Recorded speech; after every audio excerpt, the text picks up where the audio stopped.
वन्दित सिद्धे ध्रुवमचलमनोवमं गदिं पते वोच्छामि समयपाहुड मीणमोऽसुध केवली भणिदम् नमः समयसाराय स्वानुभूत्या चकासते चित्स्वभावाय भावाय सर्वभावान्तरच्छिदे अनन्तधर्मणस्तत्त्वं पश्यन्ति प्रत्यगात्मनः अनेकान्तमयी मूर्तिर्नित्यमेव प्रकाशताम्। संसार की विचित्रता विचारो तो मन से ऐसा लगता है कि अपना बनाए, किसी को अपना बनाने का प्रयास करे, चाहे किसी को, तो आखिर किसको और क्यों। भूधर दास जी संसार की असारता को दिखाने के लिए कदली तरु का उदाहरण देते हैं और वे ये कहते हैं ये संसार और कुछ नहीं है, केले के वृक्ष समान है। कदली तरु का उदाहरण क्यों दिया? क्योंकि आप जो जो छीलते जाओ, एक एक परत हटाते जाओ केले के ट्रंक की, आप पाएंगे कि अंदर में कुछ भी नहीं निकलेगा। उसी से बनी वह ट्रंक है, उसी से बना वह तना है। संसार की भी यही विचित्रता है गृहस्थी की। एक संकट हटाने की कोशिश में हजारों संकट से घिर जाते हैं और फिर भला इस अवस्था को सुखरूप माने तो आखिर कैसे माने, एक बहुत बड़ा प्रश्न उत्पन्न होता है। और आश्चर्य उन जीवों के प्रति भारी होता है जो इस संसार को, इस गृहस्थी को सुखरूप मानते हैं। तो आखिर ऐसा कैसे मानते हैं? क्या वो आँख खोलकर नहीं देख रहे क्या? अभी प्रतिकूलता नहीं होगी, लेकिन कितनी संभावित प्रतिकूलताएं मंडरा रही है। आज किसी के ऊपर है तो कल हमारे ऊपर भी तो रहेगी। विपद भव पदावर्ते वाति के क्या है, पादिके वाति वायते यावत तावत भवंतान्या विपदा प्रचुरा विपदा। क्या लिखते हैं आचार्य देव? रहट का उदाहरण दिया। एक रहट ऊपर आता है तो बाकी के उस समय में नीचे चले जाते हैं। रहट का तो यही खेल है, अभी वो नीचे चला जाएगा तो दूसरा ऊपर आएगा। यावत तावत भवंतान्या, क्या लिखा है? निरंतर प्रचुरा विपद पुरा। सामने निरंतर अनेक विपदाएं परोसी ही रहती है घर गृहस्थ वालों को। तो ऐसे में क्या करना जरूरी है? पर से विलग होना जरूरी है। पर के प्रति एकत्व ममत्व को त्याग दे तो हमारी सभी समस्याओं का निवारण हो जाएगा। वही उस बंदर को याद करना चाहिए। घड़े का दोष नहीं है कुछ भी, घड़े ने पकड़ा नहीं है, मटके ने पकड़ा नहीं है, वो पकड़ उस अपने बंदर की है और उस पकड़ ने ही स्वयं को बांध रखा है। हम यदि स्टार्टिंग फ्रॉम विद दिस शरीर एकत्व तोड़ना चालू करें तो हम अपने जीवन में ये पाएंगे, हमारे जीवन में थोड़ा थोड़ा आंशिक रूप से सुख हमको उत्पन्न होता भासित होगा।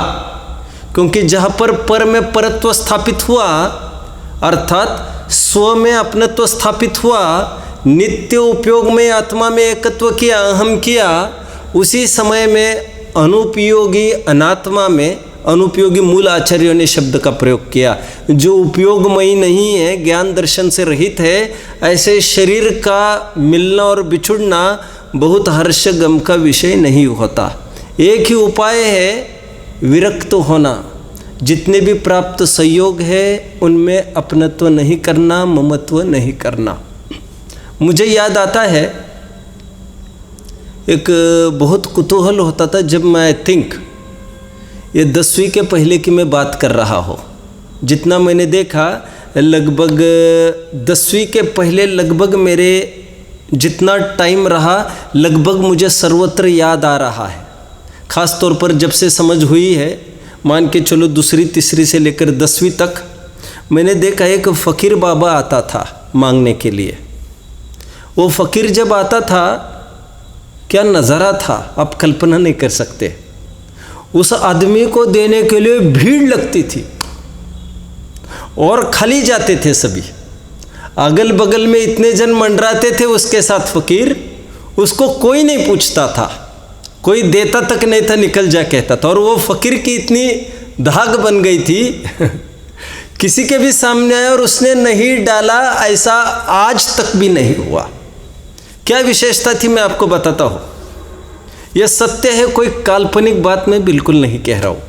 विशेषता उस बाबा की, उस फ़कीर की ये थी, उसमें कितना भी पैसा आप डालिए, 1 रुपया डालिए, आपने भी देखा है शायद, आपके ऐसा लग रहा है सब जगह ऐसे ऐसे लोग होने चाहिए, ऐसा लग रहा है। उस ज़माने में 1 रुपया डालो तो वही खड़े रहकर वो 95 पैसे गिनती करके आपको हाथ में पकड़ा देता था, फिर आगे बढ़ता था। उसने अपना एक मर्यादा कर ली थी, किसी से भी 5 पैसे से ज़्यादा नहीं लूँगा। और मुझे बहुत अच्छे से याद आता है, जिन आदमी ने कभी जेब में हाथ तक नहीं डाला होगा मांगने वालों को देखकर, उन लोगों की होड़ चलती थी, वे ज़्यादा से ज़्यादा पैसा डालते थे। और आज तक यह नहीं होता था कि वो वैसे ही आगे चल गया। वो देखता था कितना दिया और बचा हुआ उतना देता था, सिवाय 5 पैसे के उसने अपना परिमाण कर लिया था। एक आकर्षण बना। तब भीख मांगना कैसा काम है मैं ज़्यादा उलझना नहीं चाहता। मैं कह रहा हूँ उस फ़कीर की तरफ देखने का दृष्टिकोण एक जगत जन का कुछ अलग ही था। उसकी कभी उपेक्षा मैंने आज तक भी नहीं देखी, लेकिन उसने कभी अतिरिक्त नहीं लिया। किसका फल है भैया? उसने ममत्व का त्याग किया। अमुक हमारे यहाँ परिग्रह परिमाण आदि जो भी कुछ कह सकते हैं, और बिल्कुल प्रलोभन में नहीं पड़ता था। लोग उसको मन से कहते थे रहने दो बाबा रहने दो, कहता था नहीं मैं नहीं रख सकता, ज़्यादा देना हो तो दो नहीं तो मत दो।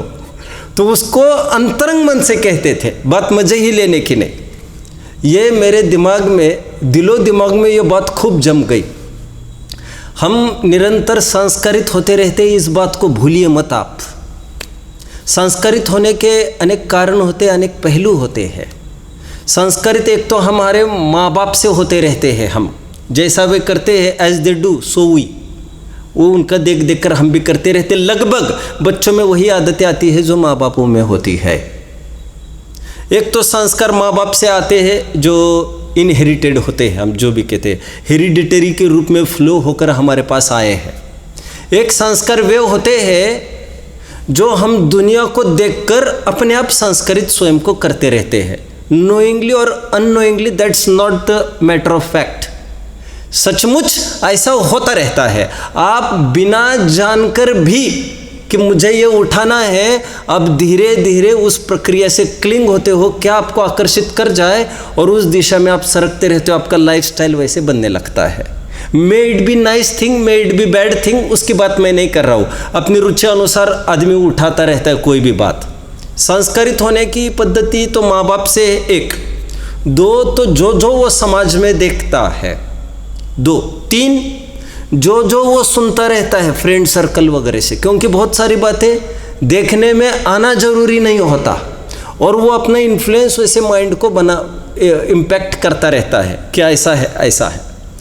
और बचपन से ही आज तक भी मैं उस फ़कीर को भूला नहीं। मेरे हाथ में, मैं कला का आर्टिस्ट तो हूँ नहीं, मैं चित्रकार कोई, लेकिन यदि मैं चित्रकार होता तो मैं बराबर उसको चित्रित करता विथ पेंटिंग। वो कैसी लुंगी पहनता था, कैसे दाढ़ी थी, कैसा क्या क्या था, बड़ा आकर्षण था उसका आकर्षण डिटैचमेंट का था, पर से अलगाव का था। बात 1।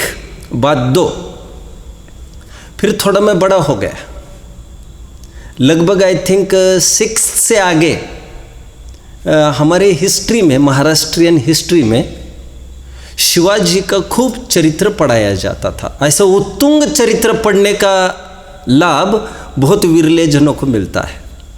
वहाँ पर एक एक जन को शिव चरित्र पढ़ाया जाता है। यहाँ तक कि मुक्ति को अभी शास्त्री में I think in 12th Shivraj विजय नाम की एक पुस्तक थी, आपको भी ज्ञान में होगा भाई साहब। ये शास्त्री वालों को 11वीं 12वीं वालों को, उपाध्याय कनिष्ठ वरिष्ठ जो भी कहते होंगे, उसमें 2nd ईयर 12th में शिवराज विजय की पुस्तक थी जिसमें पूरा शिव चरित्र ही बताया गया है अफजल खान के वध तक। अभी वहाँ पर पढ़ाते पढ़ाते मैं और एक जगह रुक गया जो अनायास में संस्कारित हो गया। वह बात क्या थी, शिवाजी अपने राज्य में बड़े न्याय का प्रचार प्रसार करता था। अब जानते होंगे नहीं जानते होंगे, स्वराज्य ये मूल वर्ड शिवाजी से आया वाला है।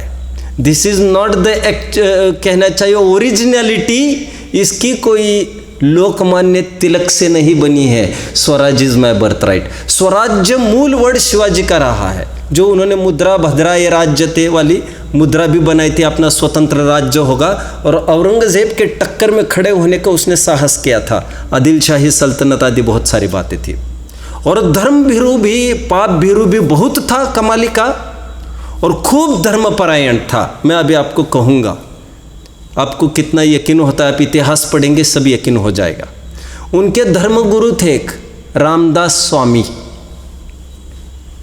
विलग होने का कितना इंपॉर्टेंस है, जीवन में सुखी होना है। अब थोड़ा अटैचमेंट छोड़िए, पकड़ छोड़िए, ये मेरे है, ये मैं हूँ, ये थोड़ा थोड़ा साहस करके उठने का प्रयास करिए, आप पाएंगे। 5 साल के बाद दुगना पैसा वाली स्कीम नहीं है ये, अगले भाव में कुछ मिलेगा वाली भी स्कीम नहीं है। आपको तत्काल यहाँ पर प्रत्यक्ष सुख का वेदन देखने को मिलता है। The same moment Ramdas Swami का भगत बन गया था शिवाजी। शिवाजी ने एक दिन स्वामी रामदास को देखा कि ये कटोरा, वैसे ही फकीरी की बात, कटोरा ले लेकर वे सब जगह जाते हैं और कुछ मांगते हैं। उनको अच्छा नहीं लगा, ये मेरे गुरु और वे उनको मांगने की नौबत, ना ना ना, ये नहीं हो सकता। एक दिन की बात है, शिवाजी जाकर उनके चरणों में लौट गए और लौटते हुए उन्होंने ये फरमाया उनको, उन्होंने कहा, अपील की गुरुजी के सामने कि गुरुजी, स्वामी जी, ये पूरा राज्य, the entire kingdom of me, जिसका रूलर मैं हूं, एक छात्री, पूरा राज्य और राज्य का एक एक कण कण पर आपका अधिकार है। आपको बोलिए क्या चाहिए, मैं पूरा राज्य आज आपके चरणों में बहाल करता हूँ। भला मैं होते हुए आपको मांगने की नौबत। प्रसंग समझिए, अच्छे से प्रसंग समझिए, आपका जीवन निखर उठेगा। Ramdas Swami just smiled. समर्थ रामदास स्वामी थोड़े से मुस्कुराते हुए उन्होंने कहा शिवाजी को, अरे बालक, मैं इसीलिए नहीं मांगता हूँ कि मुझे कोई कमी है अथवा कोई बात है। मैं इसीलिए मांगने जाता हूँ घर घर, ताकि मुझे धर्म प्रचार करना है, तीर्थ के प्रचार का मुझे ये अच्छा बहाना दिखता है। क्योंकि घर गृहस्थी वालों को योग कैसे मिलेगा धर्म का। वैसे हमारे पुराण भी यदि आप पढ़ेंगे, मैं भी हक्का बक्का हो गया था पहली बार पढ़ा था, तो आई थिंक आदि पुराण में ही होना चाहिए। मैं फिर से रिफ़र करके आपको बता सकता हूँ यदि आप पूछेंगे तो। आदिनाथ आहार के लिए क्यों निकलते थे, ऐसा प्रश्न पूछा तो क्या लिखा मालूम, तीर्थ की प्रवर्तना के लिए आहार के लिए निकलते हैं। इसलिए तीर्थ की प्रवर्तना के लिए निकलते हैं, क्योंकि बोलकर तीर्थ की प्रवर्तना करते ना फिर आप गूंगे, सॉरी माफ करना, अब मौन क्यों हो गए एकदम। आप समझ रहे मेरी भाषा को, आप समझ रहे क्या क्या कहा मैंने भाई साहब, अब बोलेंगे। मौन मतलब तीर्थंकर मुनि दीक्षा होते ही मौन हो जाते हैं, तो फिर वही करते नहीं, उसमें अतीव राग की निशानी है। An action speaks louder than the voice. हम कुछ करके दिखाए विरक्ति, इतना राग नहीं है कि बोल के दिखाए। इसलिए रोजाना जो वहाँ पर आते हैं उनका एक उद्देश्य, आचार्य देव कहते हैं हमारे दिगंबर आचार्य, कि तीर्थ की प्रवर्तन कराना, उनको निर्लोभता निष्प्रहता क्या चीज़ है, वैराग्य, ये उनको दिखाना है। क्योंकि एक बार वो जिसको टेस्ट राइड कहते हैं ना, टेस्ट राइड, तुम चेक करोगे रोड पर, लेकिन जब तुम निकलोगे तो दुनिया भी उसको देख लेगी। तो यही हमारी ऐड है, टेस्ट राइड। ऐसे तो सब कोई मजाक में कहेगा हम भी टेस्ट राइड, आने दो ना, वो इस बहाने दुनिया देखेगी। तो कहते हैं एक उद्देश्य तो हमारे ये है। दूसरी बात कहते हैं कि जो पाप कर्म किए हैं गृहस्थ ने, उससे हमको उबारना है थोड़ा उसको। वे कहते थे, हमारे रत्नकर्ण सावकाचार्य में हूबहू एक श्लोक है, ग्रह कर्मणा अपि निश्चितम, घर गृहस्थी में रहकर जो पाप का संचय करता है जीव, उससे मुक्त होने के लिए दान की परंपरा है। एनीवे, मुझे तो आगे की बात आपको कहनी आज, बहुत सॉलिड बात उन्होंने शिवाजी को कहा। दूसरी बात जो मेरे दिमाग में बहुत जम गई, संस्कारित हुई, एक वो फकीर। अब दूसरी बात, उन्होंने स्वामी जी ने यह कहा उनको, शिवाजी को, ओके, कहते हैं वैसे भी तुमने अभी सब राज्य मुझे बहाल कर दिया है मेरे चरणों में, अबे आज से राज्य का स्वामी मैं, राज्य का स्वामी आज से तुम नहीं। उनका जी आज्ञा, हम तो यही कह रहे। कह रहे ऐसा ही है ना, ऐसा ही है। कह रहे ओके, कह रहे मालिक तो मैं हो गया आज राज्य का, लेकिन सुनो, आज से राज्य तो तुम ही करोगे, लेकिन मेरे मार्फत करोगे, मेरे द्वारा करोगे। मतलब तुम बस गद्दी संभालोगे, मालिक मैं रहूँगा। And that changed his belief, that changed his vision. Shivaji जैसा आज तक करता था, कल भी वही करेगा सब, लेकिन आज स्वयं को राजा मानकर नहीं करेगा।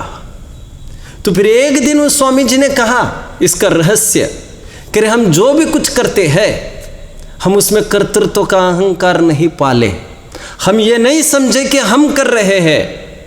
Again the same theme was served, and that of detachment. कुछ भी करते समय वो कहते हैं ना, भरत जी पूर्ण राजपाट करता है, राजपाट करने में कोई इनकार नहीं है, लेकिन बात कर्ता मानकर इनकार करने में है। और सो तो आप छोड़ते समय में भी यदि छोड़ने का कर्ता बनते हो तो इनकार तो तब भी है। हम तो ये कह रहे हैं साहब, अब छोड़ने की जल्दबाजी मत करिए। यदि छोड़ने से कर्तृत्व का अहंकार पलता है तो अब बने रहने दीजिए संयोगों को, लेकिन आप स्वयं को अकर्ता मानिए। और इसीलिए निर्मोहो मोहिनो मुने वाला एक श्लोक रत्नकर्ण सावकाचार्य में डाल दिया। ऐसा जबरदस्त श्लोक अन्यत्र देखने में नहीं है। गृहस्थ मोक्ष मार्गस्थो निर्मो क्या है, क्या है, अनगारो गृही श्रेयान निर्मोह मोहिन मुने। नेक्स्ट लाइन जो मुद्दे की बात है मैं कह रहा हूँ, कहते हैं मोही मुनि से निर्मोही गृहस्थ को श्रेष्ठ कहा गया है, क्योंकि महिमा डिटैच होने की है, अपनत्व हटाने की है। और अब जितना विरक्त हो पाए, यह मैं नहीं, यह मेरा नहीं, उतनी जीत आपने हासिल की है। और सुखी होने का यही उपाय है, क्योंकि यही वस्तु स्वरूप है। बाहर की एक भी चीज़ हमारे अधीन नहीं होती। और अभी प्रतिकूलता हमारे ऊपर आई नहीं है ऐसी। यदि आ जाए तो आज भी किसी भी हालत में जीव यहाँ वहाँ मंडराने में आगे पीछे नहीं देखेगा। ये प्रत्यक्ष देखते हैं। मैंने कभी आपको कहा था, बीना में एक बहुत बड़े विद्वान जिंदा होंगे तो 85 वगैरह होंगे, जिन्होंने 50 कर्णानियोग के ग्रंथों का अध्ययन किया। वो अपना लड़के को ठीक करने के लिए मक्का मदीना तक महीनों जाकर रहते थे। परिस्थितियाँ क्या क्या करवाती है ये कहने के लिए मैं नहीं बैठा हूँ। मैं तो इसलिए बैठा हूँ कि ये अपनत्व, पर में अपनत्व आपसे क्या क्या नहीं कराएगा साहब। और बहुत बिगड़े बच्चे को अधीन करने के लिए एक ही काम कराया जाता है, डंडे से मत मारो। बोलिए क्या करना चाहिए इसका? ये बच्चा इतना उद्दंड हो गया है, किसी के अधीन नहीं आ रहा है, इस बच्चे का क्या करे? बोलिए, जिससे वो बांधा जाए। बोलिए, इसकी शादी कर दो। और ये अपनत्व का बंधन ऐसा है जो आपको लग रहा है ये गुंडागिरी करता है, ये मवालीगिरी करता है, ये रात में यहाँ, वो सब बंद हो जाएगा। उसको बंधनों में जकड़िए, और ये बंधन एकदम दिखते एकदम मीठे हैं, दिखते कच्चे हैं लेकिन टूटते ही नहीं है। जैसे मैं थोड़े दिन पहले जिक्र कर रहा था, बांधने का एक जरिया क्या है भैया, इसका अपनत्व तो कहीं पर इस्टेब्लिश कर दे, ये that will be okay for us. तो हम अपना काम कर लेंगे और वो भी जम जाएगा। रही मन ब्याह ब्याधि है, शक हो तो जाओ बचाए। अर्थ बोलो भैया। रही मन ब्याह ब्याधि है, शक हो तो जाओ बचाए। If possible get rid. पायन बेड़ी बांधत है, ढोल बजाए बजाए। और इसलिए भी मैं कभी कहता हूँ, हल्दी का जो कार्यक्रम है, लोग में जख्म होने के बाद हल्दी लगाते हैं, लेकिन ये ऐसा इवेंट है, पहले इतने क्यों हल्दी लगाई जा रही है? कह रहे क्योंकि ये जख्मी होने वाला है, इतना क्यों बटन लगाया जा रहा है? बोलिए। क्योंकि किच किच में ही अभी मलिन होना है इसको, तो इतना लगाइए, इतना लगाइए जिसको कोई वैसे बहुत सार नहीं निकलेगा। आचार्य देव ने 3 गाथाओं के द्वारा, आगे प्रेरणा भी करेंगे, यहां तक के शब्दों का प्रयोग किया, रे दुरात्मन, रे आत्मपंसन, तुम्हें समझ में नहीं आता क्या? जिस प्रकार हाथी, उदाहरण एक, जिस प्रकार कोई स्फटिक मणि के स्वभाव से अनभिज्ञ, उदाहरण एक, स्फटिक मणि के स्वभाव से अनभिज्ञ कोई जीव स्फटिक मणि को रंग बिरंगी देखता है, अनेक रूप देखता है, यह उसका अपना भ्रम है। ठीक उसी प्रकार जीव को अपने में झलकने में आने वाली वस्तुओं से युक्त नाना प्रकार बहुभाव संयुक्तो, ये मूल शब्द पड़ा था। कहते वो अज्ञानी है, अविवेकी है, उसका भेद ज्ञान अस्त को प्राप्त हो गया है, अस्वभाव भावों को वो अपना मानता है। ऐसे कई शब्दों का प्रयोग यहाँ से किया था। और वेग पूर्वक बहने वाले भावों में एकत्व करता है, ऐसे सब संयोगों से विलग हो जा। उदाहरण दूसरा हाथी का दिया जा रहा था, जिसमें हाथी यह मानता है आज की घास मीठी है। लोक में कहते हैं आज का दूध ज़्यादा मीठा है, आज का दूध ज़्यादा मीठा है। दूध ज़्यादा मीठा है क्या आज का? जूस तो बड़ा मीठा, जूस बहुत मीठा है आज का। अरे पीते जाओ तुम, नीचे देखो क्या है उसके। दूध मीठा फीका नहीं होता, दूध की जो प्राकृतिक मिठास है वो तो उसकी अपनी, लेकिन मीठा दूध कहकर दूध मीठा नहीं हुआ है, वो संयोग के शक्कर का ज्ञान कराना है। भैया ना कल का दूध मीठा था ना आज का दूध मीठा है, मीठी तो शक्कर हुआ करती है। वो हाथी जैसे अविवेक के द्वारा वो दोनों को मिली जुली वस्तुओं को एक चीज़ मानता है, उसी प्रकार ये मिले जुले स्वाद, कल काफ़ी स्वाद हमने देखे थे।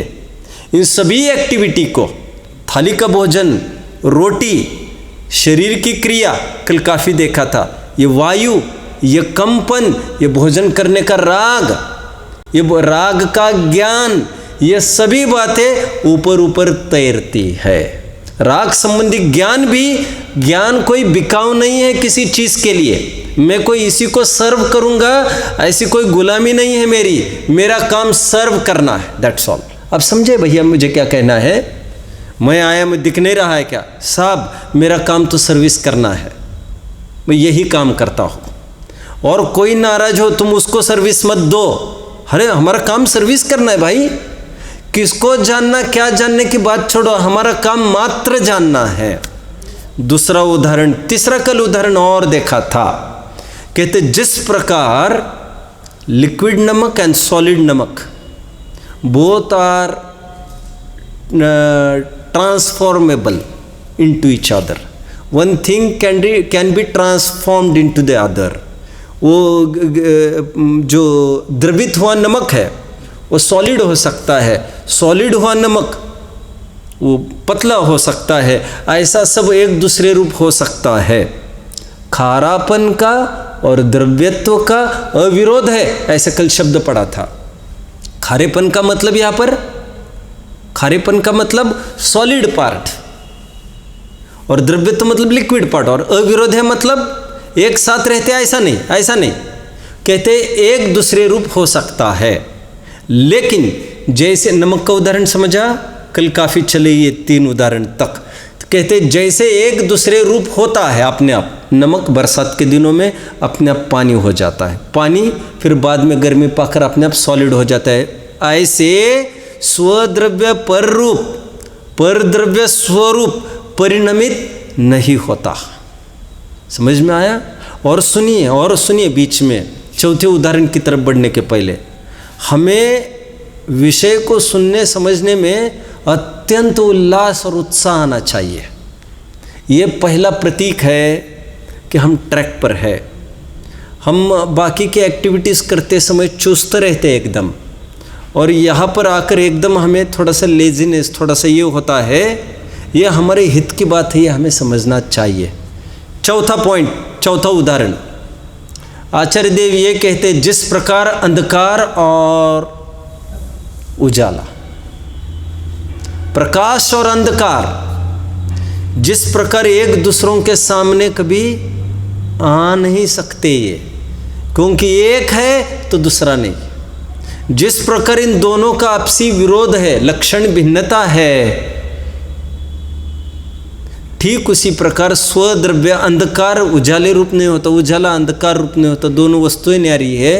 स्वद्रव्य पर रूप नहीं होता, पर स्वरूप नहीं होता, जीव शरीर रूप नहीं होता, शरीर जीव रूप नहीं होता, उपयोगी तत्व अनुपयोगी रूप नहीं होता, अनुपयोगी उपयोगी रूप नहीं होता।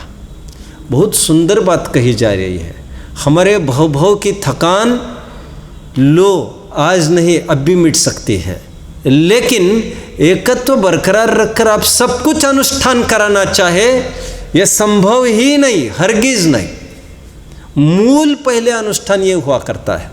मैं हमेशा उदाहरण देता हूँ, किसी ने चोरी की और चोरी करके, कभी हीरे के अंगूठी की चोरी की होगी किसी ने, किसी की, आज भाग्य से उसके दिन पलट गए, उसके अच्छाई आ गई आज, और इतनी अनुकूलता हो गया, अरबपति हो गया। आज उसको लग रहा है कहीं कॉर्नर में कि मैंने गलत किया, वो सच्ची भावना नहीं है उसकी एनीवे, लेकिन वो किसी के पास जाए और कहे मेरी ये चोरी का पाप धुल जाए, इज देयर एनी सॉल्यूशन? आप बताइए कहाँ डोनेट करना है, आप बताइए मुझे। तो खरा विद्वान होगा तो पहली सलाह क्या देगा वो? पहले तो जाकर एक काम करिए, वो अंगूठी तो लौटा कर तो आइए, देन वी विल थिंक वो प्यूरिटी कैसे हो सकती है उसके हम बाद में विचार करेंगे। तो कहते हैं हम सब कर सकते हैं, ये काम तो नहीं कर सकते, हम 10 टाइम्स पे कर सकते हैं, लेकिन कहते हैं ये पहला प्रोसेस ही ये है, क्योंकि ये किए बिना प्रतिपल उसका आश्रव तो चलता रहेगा ना। बात ऐसी थोड़ी कि चोरी करते समय आश्रव होता है, चोरी करने के बाद जितना समय तुम्हारे पास है प्रतिपल आश्रव होता है। बात इतनी सी ही नहीं है। चोरी करने के पहले से, जब से the moment you started thinking about that thing can be stolen, बस तब से तुम्हारा आश्रव चालू हो गया था। बात तुम्हारे हाथ में ही होने की बात थोड़ी है कुछ। तो ठीक उसी प्रकार यहाँ पर केवल मान्यता की बात है। हम स्वद्रव्य को स्व, पर को पर, इतना मानने में इतने बेईमानी नहीं करें यहाँ, तो हमारे देखिए ना तुरंत सुख का द्वार खुल जाएगा। आइए चौथा उदाहरण को हम पूरा करते हैं। ये 23, 24 और 25वीं गाथा की टीका का समापन देखिए। हाँ, मैं थोड़ा ऊपर से पढ़ रहा हूँ, देखिए। इस प्रकार नित्य उपयोग लक्षण वाला जीव द्रव्य पुद्गल द्रव्य होता हुआ दिखाई नहीं देता, और नित्य अनुपयोग लक्षण वाला पुद्गल द्रव्य जीव द्रव्य होता हुआ देखने में नहीं आता। एक द्रव्य दूसरे द्रव्य रूप होता हुआ देखने में नहीं आता, क्योंकि प्रकाश और अंधकार की भांति उपयोग और अनुपयोग का एक ही साथ रहने में विरोध है। विरोध देखिए एक वध्य घातक संबंध होता है, वध्य घातक, जैसे नेवला और सांप। लेकिन वध्य घातक संबंध जिनमें होता है वे तो आमने सामने आ भी सकते हैं, लेकिन इनका तो सहानावस्था विरोध है, साथ साथ रहने का ही विरोध है इनका। तो सहानावस्था विरोध लक्षण ऐसा न्याय के ग्रंथ में कहा है। आमने सामने नहीं आ सकते, जड़ और चेतन कभी भी एक नहीं हो सकते। या आमने सामने तो आते हैं लेकिन कभी एक दूसरे रूप नहीं हो सकता किसी भी हालत में। इसलिए तो सर्व प्रकार से बहुत सुंदर है ये समापन, बहुत सुंदर है ये समापन। हम संस्कृत भी पढ़ेंगे हिंदी पढ़ने के बाद। इसलिए तू सर्व प्रकार से मतलब अभी मन से दिल खोलकर, झिझकवश नहीं, सर्व प्रकार से उदार चित्त से अभी प्रसन्न हो जाओ। जब तुम बार बार पूछ रहे थे ना, मेरा भी टाइम आएगा कहता था अपना भी लाइफ होगा, अपना भी लाइफ बदलेगा। The moment has come. तो यहाँ पर सुंदर, यहाँ पर बात है, कहते हैं तुम अभी सर्व प्रकार से प्रसन्न हो जाओ। प्रसन्न क्यों हो जाओ? क्योंकि समाधान तुम्हारे हाथ में। कल भी मैं एक उदाहरण दे रहा था, मैं ये कह रहा था हमको क्यों पूछता है ये बीमारी कब ठीक होगी? भले आदमी, हमने दवा तुम्हारे हाथ में दी है और दवा कितनी कसकर पकड़ता है उससे तुम्हारे ठीक होने का कोई संबंध नहीं है। इतनी कसकर पकड़ी भैया, ये तो अच्छा है कसकर पकड़ना कि गुम ना हो जाए। कसकर नहीं पकड़ोगे तो खाओगे कैसे? देवशास्त्र गुरु का समागम मतलब कसकर पकड़ना, ये तो अच्छा है। इतना ही नहीं करोगे तो विश्व में लुट पिट जाओगे। यहाँ पर नहीं आते तो हम क्या करते भाई साहब? यकीन मानना, हम भी कथाओं में ही समय गंवाते। जो भी हमारे सामने जैसा साधन प्रस्तुत हुआ हम उसको दे देते हैं। फिर हाँ में ना करके हम कितना भवांतरों का हमारी गठरी बांध रहे हैं। अभी यहाँ पर बात ये कही जा रही है कि अब सर्व प्रकार से प्रसन्न हो जा, मतलब अंतस से विश्वास करो इस बात का, प्रसन्न हो जाओ। अभी तुम्हारे दुख का किनारा आ गया है। बस मुट्ठी थोड़ी सी ढीली करके जब दवा खाओगे तब सुखी होगे। ऐसा रोने बिलखने से क्या होगा? समाधान जब तुम्हारे पास है। तुम स्वयं आत्म वस्तु हो, तुम स्वयं को आत्मा देखते क्यों नहीं? अंधे कही के देखने वाले को नहीं देखता। देखिए, इसलिए तो सर्व प्रकार से प्रसन्न हो, अपने चित्त को उज्ज्वल करके। देखो, अपने को थोड़ा सा कहीं आर्थिक लाभ हो जाए ऐसा, तो हमको उसमें जितना आनंद आता है उतना भी यदि आनंद यहाँ नहीं आता है तो हमको क्या कहना चाहिए? हमको घोषणा हो गई इंक्रीमेंट की, हमको घोषणा हो गई कुछ इंसेंटिव्स की, और बैठे बैठे कुछ ऐसा हो जाए जिससे बैठे बैठे कुछ हो जाए। अरे हमारी ये चीज़ थी और देखो उसका कितना रेट बढ़ गया, तो कितना हर्ष मानता है उसमें। कहते हैं जो कि अपने साथ आने वाला नहीं है और उसके भाव के बढ़ने में खुश होना, हमारे भाव को घटाना है और भाव को बढ़ाना है तो अपने भावों को बढ़ाओ, क्योंकि फल हमें हमारे भावों का मिलता है। इन फलों का भाव क्या होगा? अरे मूर्ख, इन फलों के भाव की बात नहीं है, इन भावों के फलों की बात चल रही है वहाँ पर। और मार्केट में और जनों को 100 में मिलता है, हमको 90 में मिले तो 90 दफ़े उसका जिक्र करता है, किए बिना नहीं रहता। ऐसा हुआ, वैसा हुआ, वैसा हुआ। मतलब इससे ख्याल में आता है हमारा कीनली हम कहाँ अटैच्ड है, हम अंतरंग से स्वयं को किस रूप अनुभव होते हैं, किसकी उपलब्धि हमको उपलब्धि दिखती है। और इसीलिए आत्मा की उपलब्धि, ये जगह जगह शब्द आया कि ये कोई उपलब्धि है जो अचीवमेंट दर्ज करने लायक है न। लक्ष्मी बढ़ी अधिकार भी पर बढ़ गया, क्या बोलिए संसार और कुटुंब है क्या, वृद्धि नए पर तोलिए। वृद्धि नए पर तोलिए मतलब क्या है भैया? वृद्धि नए पर तोलिए मतलब क्या अर्थ बनेगा इसका? वृद्धि नए पर तोलना मतलब क्या? आप शांति से बैठकर तय तो करिए कि बढ़ोतरी हुई है वाकई में या कुछ और हुआ है। खरेखर ये बढ़ोतरी तो है ही नहीं, ये हमारी एंग्जाइटी और मिजरी का प्रतीक है। 1 से 2 लड़के भले, क्यों भले? क्यों भले? Because you are fearful. यदि एक हाथ चूना लगा दे तो दूसरा रहेगा। 2 क्यों बच्चे पैदा करते हैं लोग? एनीवे, मुझे ज़्यादा कुछ नहीं कहना है, लोग की ट्रेंड की बात कह रहा हूँ। और क्यों ऐसा चाहिए, क्यों ऐसा चाहिए? क्योंकि उनकी अस्थिरता झलक रही है। अरे बच्चे पैदा करने की छोड़िए, शादी भी क्यों कर रहा है?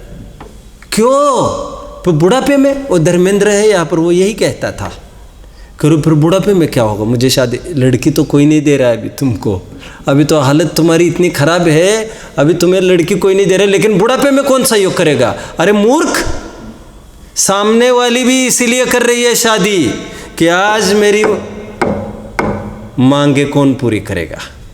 कोई किसी के लिए, किसी को सुखी करने के लिए कुछ नहीं करता। अभी 4 दिन पहले बात आई, फोन आया, एक बहुत सज्जन शीलवान सालों की स्वाध्यायी महिला ने, समृद्ध महिला ने फोन पर यह चीज पूछी, पंडित जी साहब ऐसा कोई आश्रम है जहाँ आत्म साधना कर सके? ऐसा नहीं, ऐसा नहीं। तो वो तो मैं पहले यहाँ पर हाथ रख कर दिखाता, और फिर जहाँ पर जो स्थिति है सो है। तो जहाँ पर हमको थोड़ा कोई केयर कर सके, 2 टाइम रोटी दे सके। केयर मतलब क्या पेटा है वैसे तुम्हारा? केयर का पेटा तुम्हारा कितना है? और 2 टाइम रोटी, भैया वो जितने भी आश्रम में आए हैं वो तुमसे कुछ कहेंगे, तुमको देखकर वे भर्ती हो तो तुम्हारी तैयारी है क्या? तो तुमने कैसे मान लिया मेरी सेवा के लिए कोई भर्ती हो रहा है यहाँ पर? कितनी फिजूल की बात है ये। मतलब कोई भी हमें सुखी करने के लिए कोई अनुष्ठान नहीं करता। शादी करता ही इसीलिए है क्योंकि उसको लगता है मेरा दुख दर्द मैं किसी से बांट सकूं, और तू ये समझते मुझे सुखी करने के लिए अनुष्ठान। नहीं नहीं नहीं नहीं, ये महाजिम्मेदारी। विवाह शब्द का अर्थ क्या है जानते? विवाह विशेष रूप से वहन करना जिम्मेदारियों का। ऐसा नहीं है कि आज तक वैसे, और मैं ये जो कह रहा हूँ फालतू बातें नहीं कह रहा हूँ। आप कहीं भी देख लेना, विवाह का परफेक्ट मीनिंग आपको यही मिलेगा। जिम्मेदारियों का, संस्कृतियों का, जैन संस्कृतियों का वहन करना सहर्ष रूप से। बड़े बुजुर्गों की मर्यादा भंग न हो, उनकी समाधि का ध्यान रखना, पति के संयम का ध्यान रखना। अरे वाह वाह वाह वाह वाह। और तुम्हें ये लग रहा है मुझे ये अच्छे सहारा मिल गए। अरे क्या कहे अभी, देखिए अब तू सर्व प्रकार से प्रसन्न हो, समाधान के घड़ी आ गई है, अपने चित्त को उज्ज्वल करके सावधान हो। बहुत सुंदर। सावधान मतलब क्या? अलर्ट मतलब क्या? अटेंशन मतलब क्या? मतलब जानो। सावधान, अवधान इज नथिंग बट जानना, जानने सहित स्वयं को जानो। सावधान हो और स्वद्रव्य को ही यह मेरा है इस प्रकार अनुभव कर। अभी फिर प्रश्न, ममेदम अच्छी है कि खराब भावना है? भाई साहब, ममेदम की भावना अच्छी कि खराब है? और आचार्य देव ने आज थोड़ा एक नया रुख बदल के, अभी तक ये कह रहे थे ममेदम की भावना छोड़ो, और आज एकदम मूड बदल कर ये कह रहे हैं ममेदम की भावना जागृत करो। मम इदम, यह मेरा, स्वद्रव्य में मम इदम क्यों नहीं करता?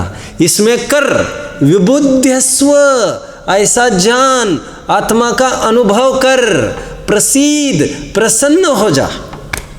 व्हाट इज प्रसन्न नाउ? अगेन फिर से, तू सर्व प्रकार से प्रसन्न हो, सावधान हो और स्वद्रव्य को ही यह मेरा इस प्रकार अनुभव कर। संस्कृत देखे, तत्सर्वथा प्रसीद। प्रसाद वर्ड है ना, प्रसाद, प्रसाद कहो अथवा प्रसिद्ध कहो, दैट इज नथिंग बट प्रसन्न होना। और देखिए हम प्रसाद का भी अर्थ खरेखर नहीं समझते हैं। आई थिंक इन आप्त परीक्षा विद्यानंदी आचार्य ने ऐसा लिखा कि भगवान के प्रसाद से हमें रत्नत्रय सुख की प्राप्ति हुई। गोमट सार में भी ऐसी गाथा आई है। क्या? भगवान के प्रसाद से। कह रहे प्रसाद की कल्पना तुम मानते हो? भैया प्रसाद की कल्पना हम ही मानते हैं। और प्रसाद का अर्थ रियली प्रसन्न होना है, प्रसन्न होना। क्योंकि प्रसाद साद साता प्रसन्न, और प्रसन्न का भी अर्थ आचार्य देव ने वही अर्थ खोला आप्त परीक्षा की टीकाओं में। क्या खोला? कहते हैं भगवान के प्रसाद से का तात्पर्य, हमारा अच्छा हुआ का तात्पर्य हमारी निर्मलता से, हमारा अच्छा प्रसन्न। प्रसन्न का अर्थ भी नॉट दिस इज नॉट प्रसन्न, रियली प्रसन्न का अर्थ होता है निर्मल, निर्मल शुद्ध। देखो ना यहाँ पर क्या लिखा, अपने चित्त को उज्ज्वल करके। प्रसन्न का अर्थ क्या? प्रसन्न का अर्थ होता है निर्मल।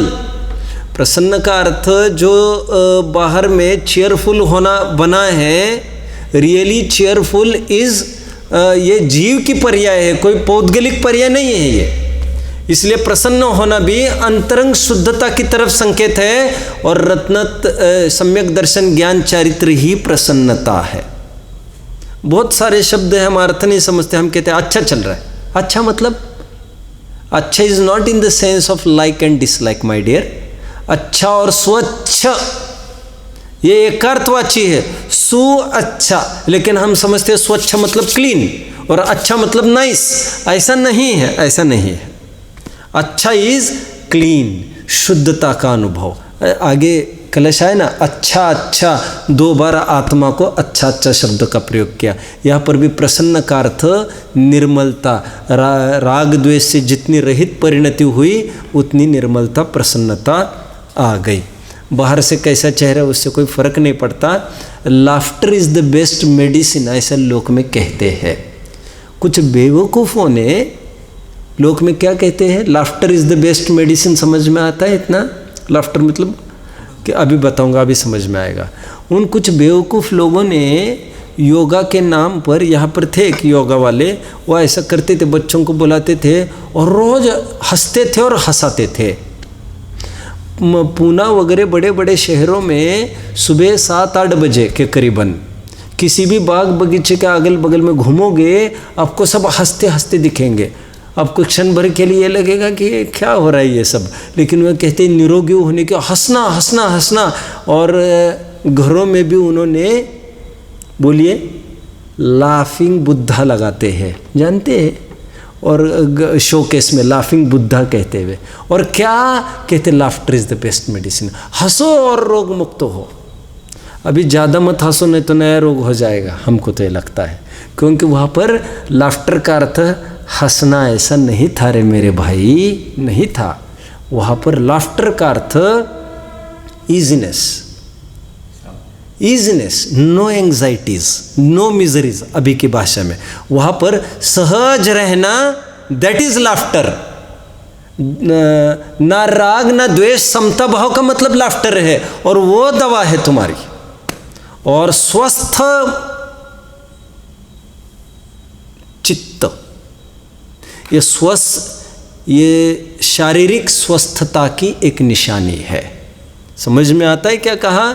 जहाँ पर स्वस्थ चित्त होता है, शरीर भी स्वस्थ होता है, उसको अपनाने के लिए नया कुछ करना नहीं पड़ता। सब थिंकिंग तय करती है, थिंकिंग हमारी। बहुत सारी बातें हैं, फिर कभी मौका लगेगा मैं साइंस से इस बात को सिद्ध करूँगा।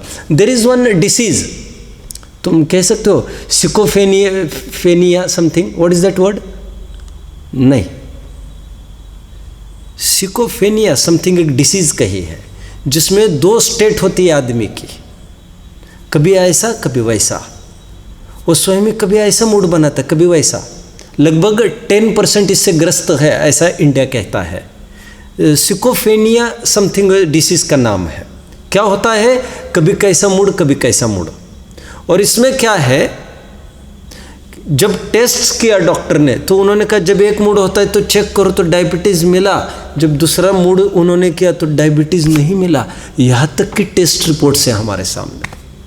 मतलब as we think we be, हम जैसा सोचते हैं सशक्त। और आयुर्वेद वाले क्या कहते हैं, अरे सब झांसा देते हैं। आयुर्वेद वाले कहते हैं स्वस्थ रहना, एक काम करिए। क्या करना, आप कल्पना करिए कल्प वृक्ष के नीचे बैठे हैं, कल्पना करिए आप जो जो खा रहे सब पोषक चीज़ है। अब कल्पना करिए मैं स्वस्थ हूँ, जितनी भी अभी बहुत सारी चीज़ें हैं, मैं नाम नहीं कहना चाहता। आप एक काम करना, मैं सही कह रहा हूँ, जिनवानी है, मैं मजाक नहीं कर रहा हूँ। कोई भी बीमारी हो, समस्या हो आपको, आप एक काम करिएगा, मजाक नहीं कर रहा हूँ, मजाक नहीं कर रहा हूँ, आप भी कर सकते हैं भाई साहब। इसमें एकदम सजग हो जाता है आदमी। यही तो हमारी कमी है कि आप take a glass of water, let's try. आपको लगेगा क्या क्या बात चल रही है यहाँ पर, आप अनुभव करिएगा। एक गिलास पानी लेना, कुछ नहीं करना, और उसको हाथ पर पकड़िए और ऊपर उसको और एक हाथ पकड़कर सोचिए मैं स्वस्थ हूँ, मैं निरोगी हूँ, मुझ में रोग का प्रवेश नहीं होता, एट्सेट्रा एट्सेट्रा एट्सेट्रा। मैं निरामय स्वरूपी हूँ, मैं अजरामर तत्व हूँ, मुझ में कोई बीमारी ही नहीं आती, मैं बिल्कुल स्वस्थ हूँ 100%। करो उसके भावना करो कहते उसकी। और कहते हैं 4 घंटा वैसे ही रखो, भावना करो और वैसे ही पियो शुद्ध मन से। अरे मूर्ख, कल तक हम यही कह रहे थे जो परोसा जा रहा है शांत चित्त से लिया करो, तब तक हमारी बात नहीं मानी। अब वो आदमी फीस ले लेकर यही सिखा रहा है, तुम उसके एक शट अप। एनीवे, सुनिए, मजाक नहीं है, आपको इसका लाभ होगा। मैं कहकर क्या कहना चाहता हूँ, शारीरिक बीमारियों को ठीक करने की विधि ना ना ना ना, मैं कहता हूँ बिलीफ में इतनी ताकत है हमारी। As you believe you beget, you get that thing. जैसा आप सोचते हो वैसा होता है। अब मैं ये कह रहा हूँ तुम्हें वस्तु स्वरूप के अनुसार ही तो सोचना है। मैं खाने पीने वाला नहीं हूँ, जन्मने मरने वाला नहीं हूँ, ऐसा सोचने से अब देखिए अपने आप पुण्य प्रकृतियाँ बंधती है, पाप प्रकृतियों का अपकर्षण होता है, उनका संक्रमण होता है, उनका बहुत सारी बातें होती है। आपको देखना पड़ना चाहिए, ये सब हम जैसा सोचते हैं वैसा होता है, लेकिन वस्तु स्वरूप के विरुद्ध सोचने का नहीं चाहिए। बात तो इतनी है। भावार्थ, यह ज्ञानी जी सुंदर संस्कृत है, सुंदर। एक बार वो संस्कृत थोड़ा सा पढ़िए, फिर टीका को हम फिर से नहीं पढ़ सकेंगे। पढ़िए भाई साहब आपके शब्दों में। तत् अंतिम वर्ड्स टीका के संस्कृत के, तत् सर्वथा प्रसीद, सर्व ओर से प्रसन्न हो जाओ। अभी तुम्हारे दुख का किनारा, संसार का किनारा आ गया है। Now this saga of suffering will be over now, ये सब खत्म होगा। तत्सर्वथा प्रसीद विबुध्यस्व स्वद्रव्यम ममेदम इति अनुभव। क्या? स्वद्रव्यम ममेदम, यह मैं हूँ, ऐसा स्वद्रव्यों में क्या करो? इति अनुभव, ऐसा अनुभव तो करो, ऐसा स्वीकार तो करो, जो अपनी वस्तु है उसी में मैं हूँ।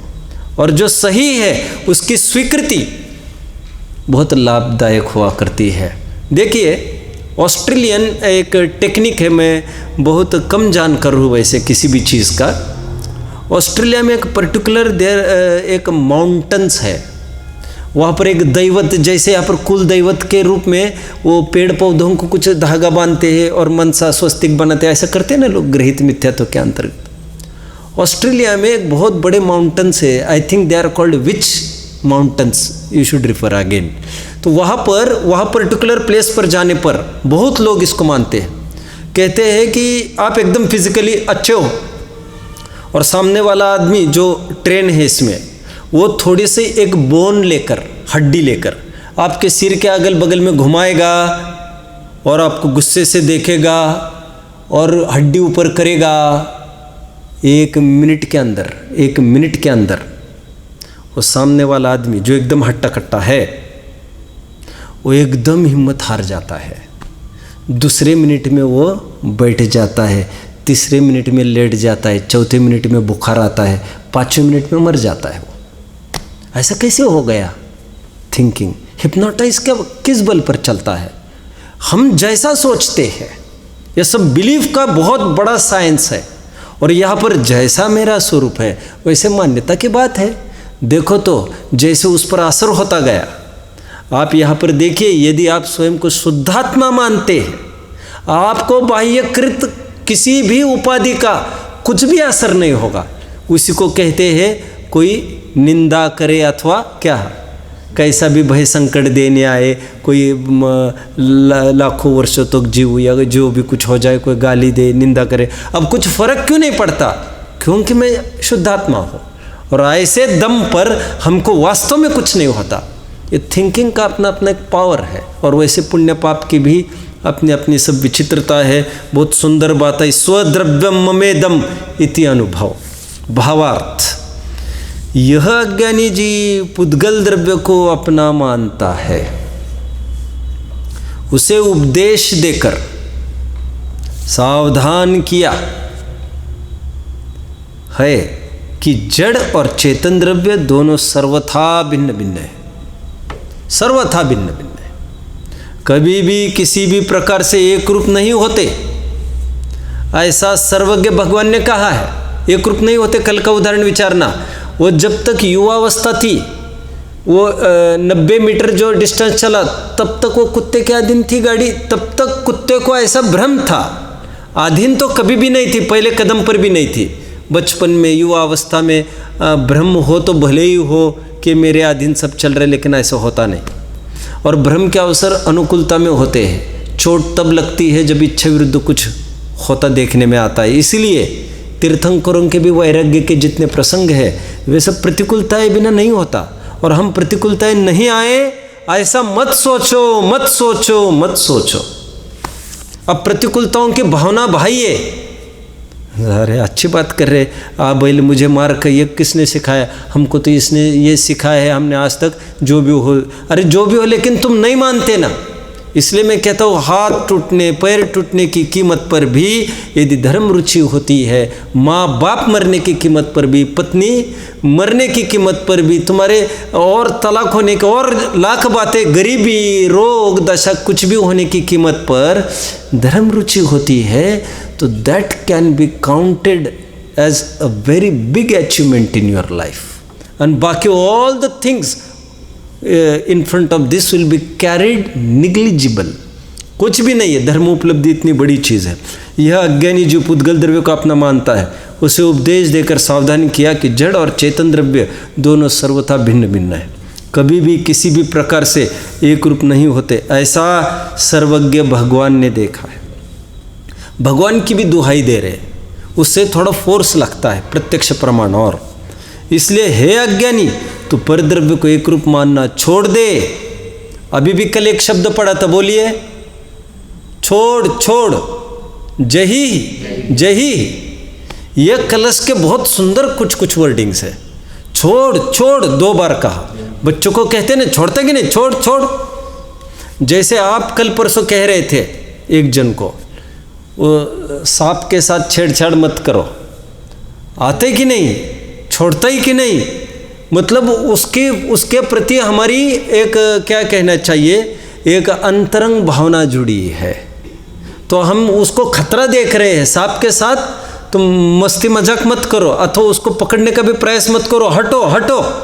तो आचार्य देव इससे कम खतरनाक नहीं देख रहे हैं, कह रहे ऐसे कोई प्रसंग है तो उससे हटो, जही जही। रामदास स्वामी का भी अभी मैं सुनाई थी शिवाजी के बारे में। रामदास स्वामी की शादी का बेला थी, और शादी के टाइम पर जब आमने सामने खड़े हो गए पति पत्नी, तो वो अक्षत वगैरह पड़ती है मुहूर्त शादी के टाइम पर, फेरे वगैरह के बाद। तो महाराष्ट्र में ऐसे जो मराठी चलते उसमें कहते शुभ मंगल सावधान, सावधान सावधान सावधान। तो वो एकदम झट से उठा और भाग गया शादी के पंडाल से। फेरे पड़ने थे, समझ लो अब जो भी हो, और पड़े भी तो क्या, कौन क्या कर लेगा उसमें, क्या कर लेगा। तो कहते क्यों, तो कहते ये जो अक्षत गिर रही है यहाँ पर मेरे सिर पर, वो मुझे कह रहे सावधान सावधान। वो रामदास स्वामी, अभी बीच में याद आया, फिर आप जानते होंगे शिवाजी ने, जो शिवाजी का झंडा था ना, भगवा था। क्यों था जानते? कहते यदि तुम ऐसा करते हो, राज्य ऐसा चलाते हो जनता के लिए, जनता का, और स्वयं को मालिक मानकर नहीं, अपना अपना घर भरने के लिए नहीं, तो कहते खरेखर तुम संत ही हो जाओगे घर गृहस्थी में रहकर। और इसीलिए संत जैसे भगवे कपड़े पहनते हैं, फिर उन्होंने संत होने की भावना रही उनकी। कहते जब तक नहीं होते हो तो संतगिरी करके, संतपने से तुम राज्य प्रशासन करो, इसलिए झंडा भी उनका भगवा रहा है। इसमें भी संतपने की भावना रही है। ओह, लोगों ने राज्य भी ऐसी निष्प्रहता से किए हैं। हमारे पास तो कुछ भी नहीं है, और कुछ नहीं में निष्प्रहता करना तो और सरल है, सब कुछ होने में निष्प्रहता करना तो और कठिन है। हमारे पास कुछ नहीं और उसमें ये भावना भानी है कि कुछ नहीं है, हमारा कुछ नहीं है। अरे तुम्हारा कोई जोखिम ही नहीं है भैया। जोखिम तो उनकी थी जिनके पास कहने के लिए कुछ था। घोड़े, रथ, हाथी, बाजे, स्वागत करने, हमारा कौन पूछता है? विचारना। ओम नमः।